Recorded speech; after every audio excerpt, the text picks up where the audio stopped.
Okay, here we go. This is part 2. Sort of. And this is actually a second straining.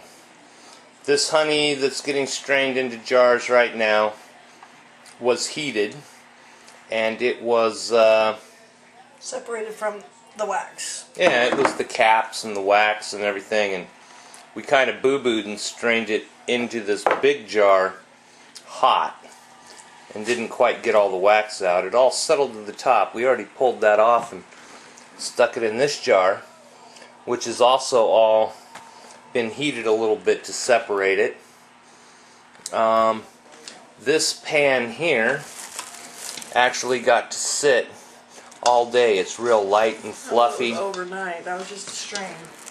Well, yeah, this was what we left in the strainer last night to strain, right? And then this here was caps that we took.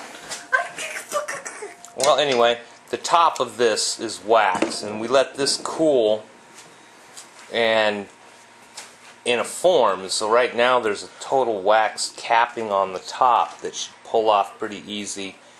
And then we're going to take this that's been heated to 150 degrees and this that's been heated to 150 degrees and strain it back into the big jar again. And for doing that, we are using a strainer.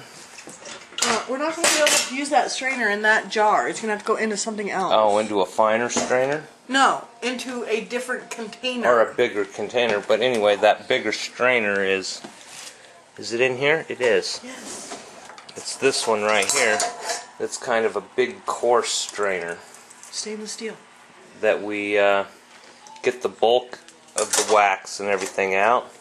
And then we're using these real fine little plastic with stainless steel in the bottom. Mesh. It's fine. And, you know, there's a little bit of air in here as it comes through. Doesn't it look pretty and clean? And there's some in there.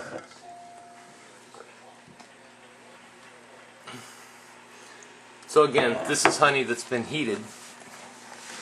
What's in this bucket here? Now that's the Raw. This is still all Raw honey. very raw honey. And forgive the video, it makes it look darker than it is. But this is a 5-gallon bucket, and it's, you know, Half full. what about to there, which is that much, plus this was about half full, another quart there, plus we get to strain that and that. We're going to come up close to about 4 gallons. Wow.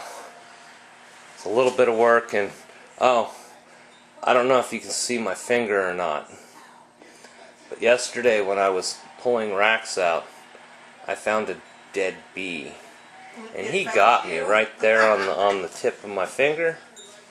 And you know, my bees make awful good honey, but most honeybees aren't quite this aggressive. I think it's the or this toxic. I think it has to do with the Russian part of the bee that I have. They're a hybrid with quite a bit of the Russian in them. Makes them a little more resistant to the mites. So that's where we are. We're in the middle of getting it finished.